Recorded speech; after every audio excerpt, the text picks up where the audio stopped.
का लीडरशिप परिवर्तन 28 तारीख को होता है, 28 दिसंबर को।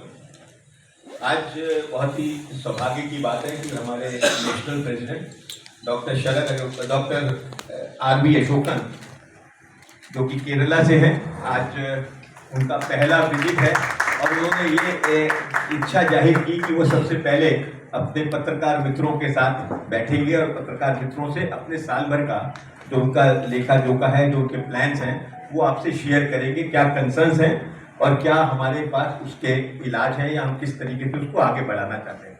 मुझे बड़ी खुशी है, मैं काफ़ी सीनियर पत्रकारों को और काफ़ी लोगों को यहाँ देख रहा हूँ। ये हमारे इंडियन मेडिकल एसोसिएशन के लिए बहुत सौभाग्य की बात है। मैं अपने मीडिया ग्रुप और अपने पुराने लोगों को भी इसमें साधुवाद दूंगा कि उन्होंने सबको पर्सनली कांटेक्ट करके किया। और मैं आप सब लोगों को एक बार एक रिक्वेस्ट जरूर करूंगा कि ये कनेक्टिविटी जो हमारी और आपकी है, ये ही हमको जनता तक पहुंचाती है। तो हमारे जितने इश्यूज हैं, इनको जब तक हम आपके द्वारा जनता तक नहीं पहुंचाएंगे तो शायद हम कहीं ना कहीं कुछ कमी महसूस करते हैं।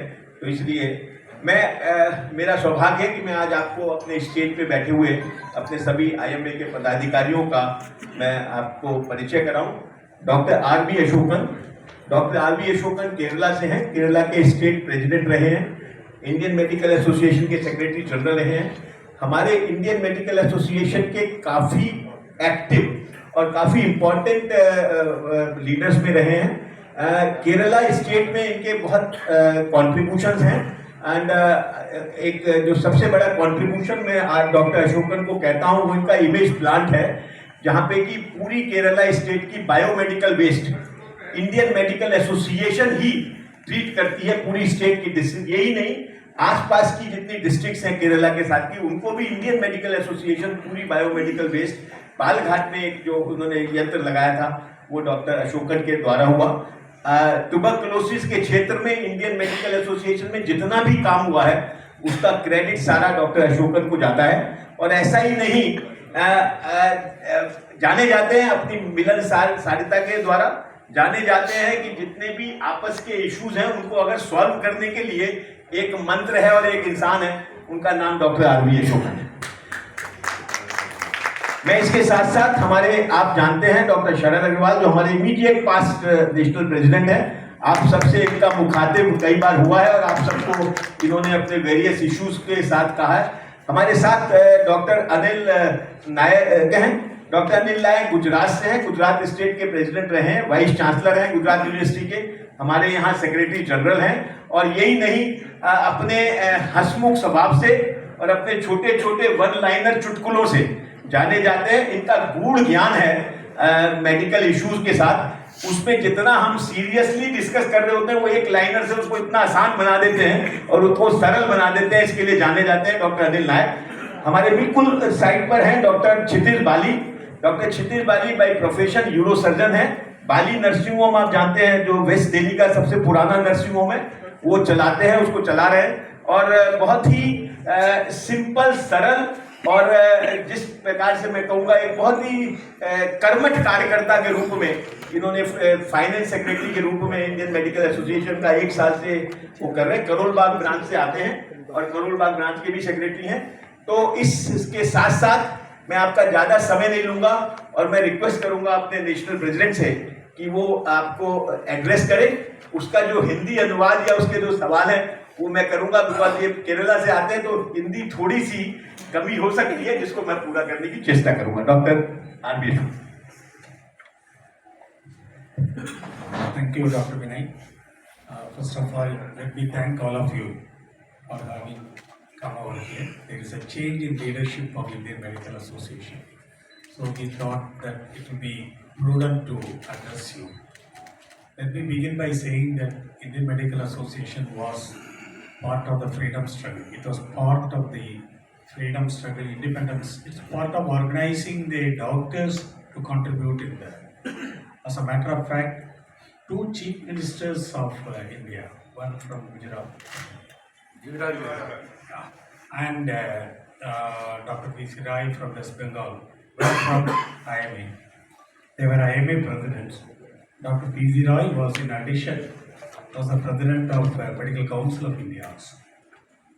So there was the legacy of Indian Medical Association is that we were part of this making this nation.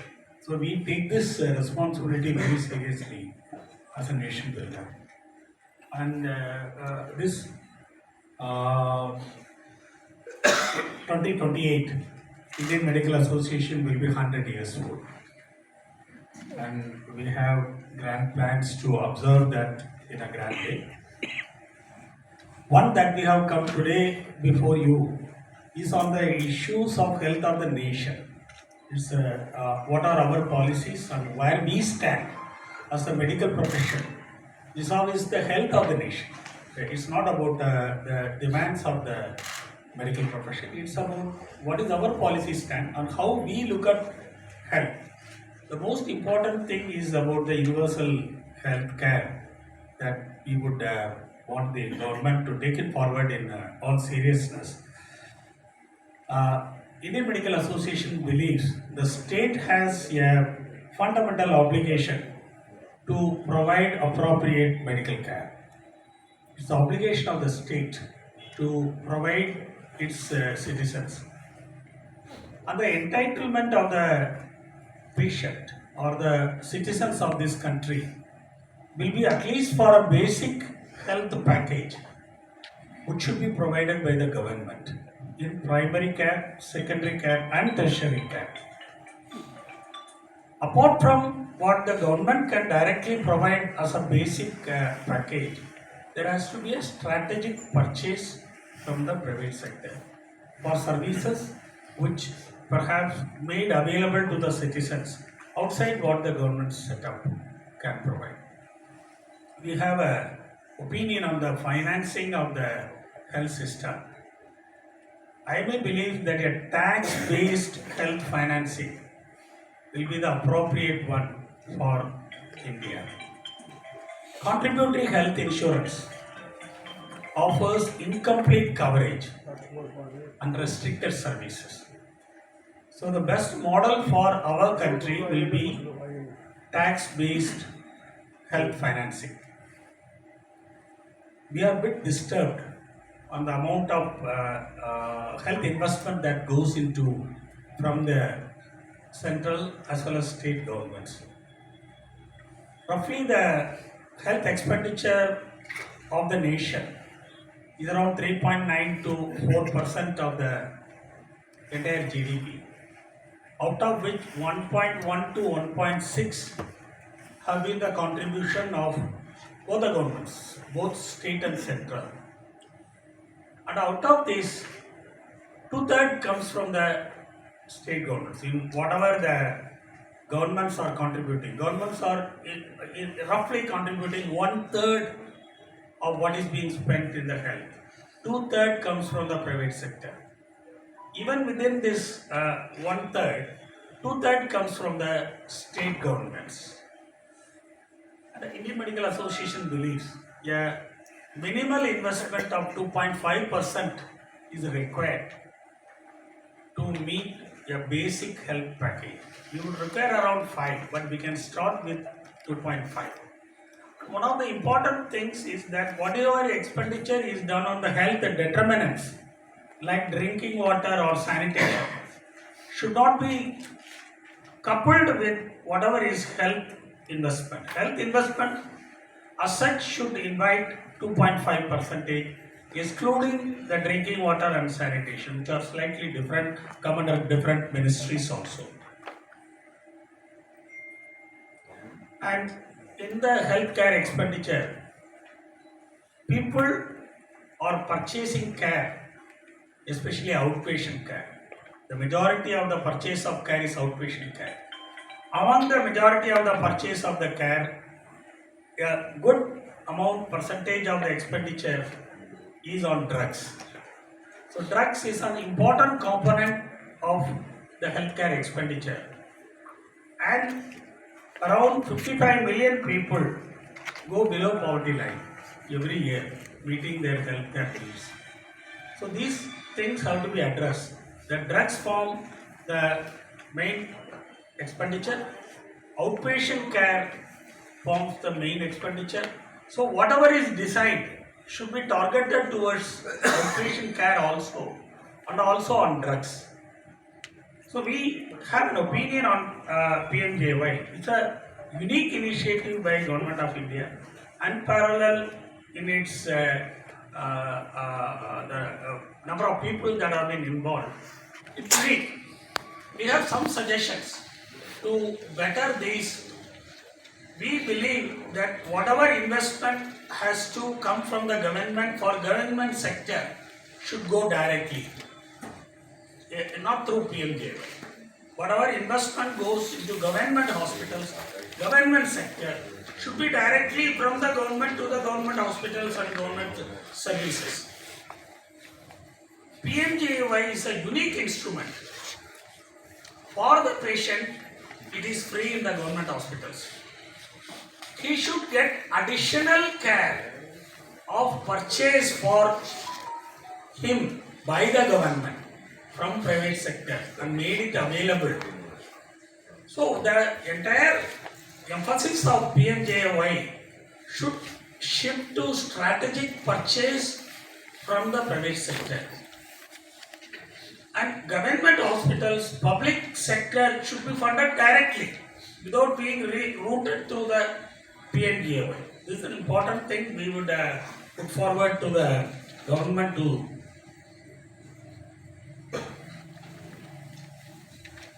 There is an opinion about the clinical establishment acts which have been enacted both at the center and at the. We find that small and medium hospitals run especially by doctors are at the wrong end of the stick. There are difficulties, and already we are facing extinction of small and medium hospital in some of the states. We suggest, as it was originally suggested in the Planning Commission, that accreditation be a route. The concern of the clinical establishment is two. Act is two. One is registration, another is standard of care, quality of care. So instead of following a regulation way through Clinical Establishment Act, which burdens these institutions in addition to the already existing 50 legislations, it would be preferable to ask them to abide by an accreditation. They can give the government can give an option of accreditation also. There is an important area which is a challenge which we are facing, which the world is facing, which the medical profession is addressing, is the antimicrobial resistance, which is a very important area. The drugs are becoming ineffective due to use, misuse, abuse, and some due to faulty policies. I'll be giving to our committee chairman, Dr. Narendra Seni, after some time, or to say a few words on this. We believe that the tool of private-public partnership, considering that 2/3 of the expenditure is happening in the private sector, there is necessarily a need to cooperate with the government and the private sector. Indian Medical Association is an instrument in the hands of the government and the people as an interface between the government and the profession. So we offer our services to bridge this private sector with the government sector, align it like in tuberculosis. We have been bringing private doctors into the fold of the National Health Program. You know, the IMA would first ask for making TB into a notifiable disease. So this is an important area where IMA can contribute. One of the very important concerns is the quality and the price control of drugs. One of the very important reports on the drugs, the Mashleker report of 2003, if you go into the report and see what has been done, the progress report is almost nil. Not many things which were supposed to strengthen the drug controlling system. So much so that less than 1% of the drugs are being quality assured. This is a very important area of concern for us. We have put up to the government that there has to be a revival of the Indian medical services. There existed an Indian medical services in this country during the British Empire. up to 1948. And there is all the more reason now after the COVID pandemic, the difficulties faced by both the people and the profession in leaving this care in non-medical hands has had a toll both on the doctors and on the profession and on the people. So we believe we have submitted a full document of Indian Medical Services and All India Medical Services, which are on the lines of IAS or IPS. There has been an objection that health is a state subject. Law and order is also a health state subject.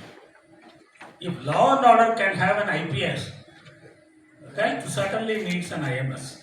So this is our viewpoint on that. The government have been very, they have been looking at it very seriously also.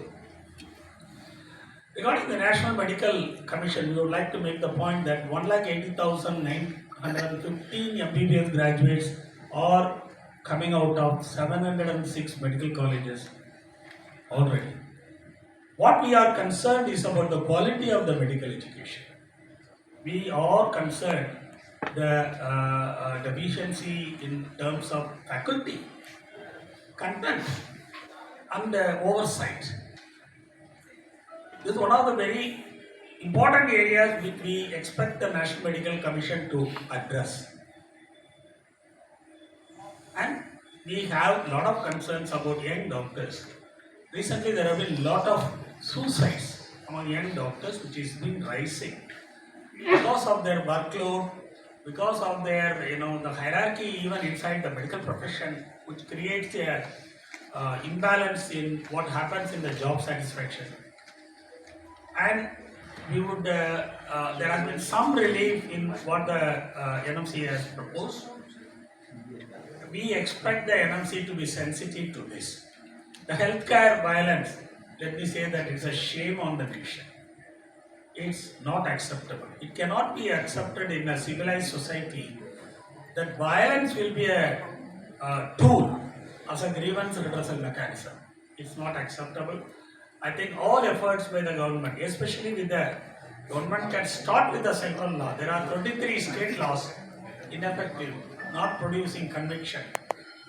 So we have always asked for a central law. This we reiterate. Now we are trying to capture many of these policy matters into a health manifesto because parliament elections are coming. And we will be soon, in another couple of weeks' time, we will be releasing this health manifesto. The health manifesto will be accompanied by a charter of demands. The health manifesto will address the health of the nation. Charter of demands will be what is required for the profession. So these two documents will come up. Now I will acknowledge the services of Dr. S.S. Lal, who has been with the India WHO and the WHO Global Fund for availing his services to us in preparation of the health manifesto. Now I request Dr. S.S. Lal for a very brief 1-minute intervention. After that, 1-minute intervention by Dr. Narendra Saini on antimicrobial resistance. These are two areas. Kindly tell us about the process in which we have been going.